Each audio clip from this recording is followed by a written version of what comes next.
Hi there everybody and welcome to my first YouTube video. In this video I will explain why I built KMOSC, a quick explanation how to install and use it. One of the reasons I'm making this YouTube video is just to play around with OBS and Final Cut Pro for a little bit, do some experimenting, fuck around and find out how this YouTube thing works. Future videos will probably be more polished than this video.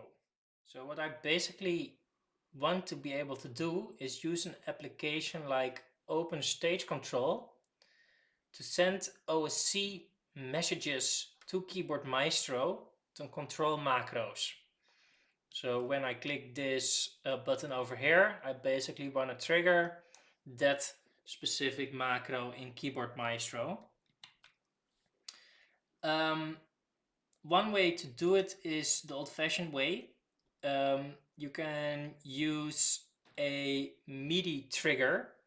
So if I go into Keyboard Maestro, there's this option for a MIDI trigger. But what I have to do then is I have to choose, for example, the correct controller and the correct channel. Of course, I can detect those, but things like 1 and 4 don't really tell me as a user what it's doing. So I kind of have to know, like, if I go to channel 1, 4, and if I send the value 0, that means I want to trigger this music play. A much easier way would be using OSC, because in OSC you can use an address like that, /music/play, and if I have a macro with the same name, it would be nice if those two could trigger each other. So to get to that goal, I built my own application called KMOSC that basically translates those OSC messages to macros using the address. You can download the correct version for your computer. I have Apple Silicon. When the download is done, just open the DMG, drag KMOSC into your applications, and then you can go into Finder and open the app. You will get an error message. This is because I don't have an Apple developer account, at least not a paid one, so I'm not able to code sign my application. So this is the Apple security system doing its work. It says it's damaged. I don't want to trash it, I just want to cancel it. If I go back to my website and copy this command and then open the terminal application on your computer,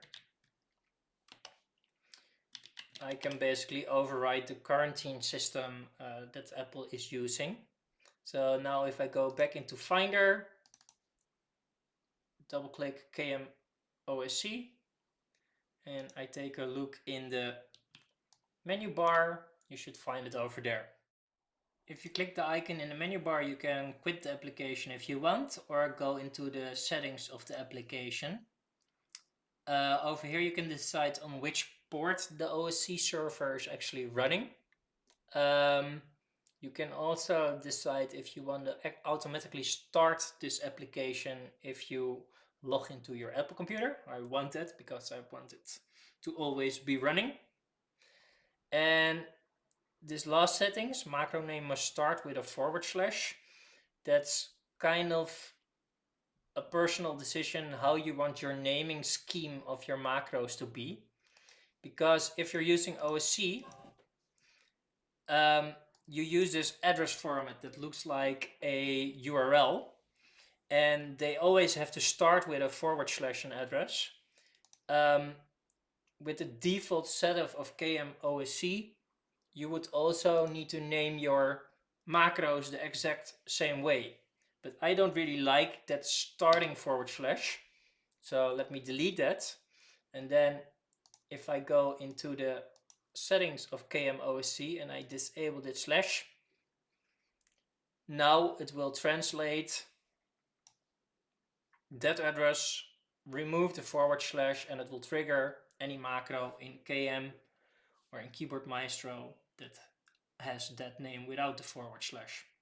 So a little bit of a personal preference. So within Open Stage Control, I have this play button. I'm targeting the address music/play, and that will be translated to this macro name. So it will trigger this macro. And when the button is toggled on, it will send the value true. And when the button is toggled off, it will send the value false.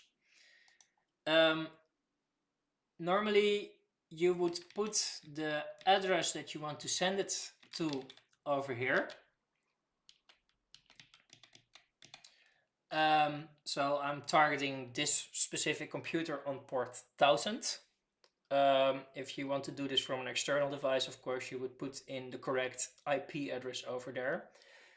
This is already set up in the main settings of my Open Stage Control, so that's why I can leave it empty over here, because it automatically already fills that in for me, so I don't have to type it on any control that I put here. If I take a quick look at the macro, you will see that I use an if-else, and I can basically use conditions to check the value. And to get the value, you can use the variable trigger value, and based on that, decide what you want to do with the specific value. Simple if-else would do, but if you want more things, you can use a switch statement. So when I click this button, you hear my music is playing. And if I click it again, it will stop playing, because now it's doing the pause current track part of this macro. Let me delete the MIDI because I don't actually need it. If you want to send back OSC messages to Open Stage Control, there is actually a way to also do that, but that's a solution that's already existing. For example, if I go in application current, you see that I have a subroutine over there.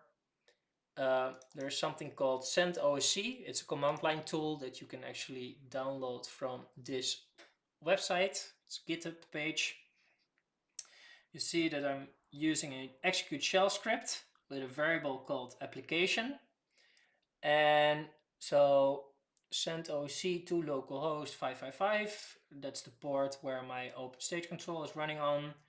I want to trigger the address application/current, and I'm sending a string value, and then I'm using that application variable as an input. And in that way, I can basically send things like, for example, when I activate Finder, or when I activate VS Code, or when I activate Obsidian, it will actually send the application name to my OpenASC, and it will open the correct tab on that one, so I can put buttons and shortcuts and controls to actually control that application through Keyboard Maestro over there.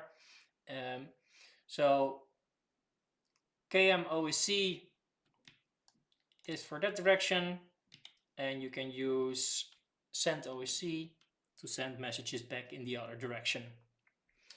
Hopefully this is helpful. If you have any questions, let me know. If you want to have more videos from me, for example, about Keyboard Maestro or about Open Stage Control or any other subject, maybe you like to know how I actually built KMOSC. So if you're interested in a little bit more of program using Svelte or React, or in this case, the Electron framework, let me know and I will see what I can do.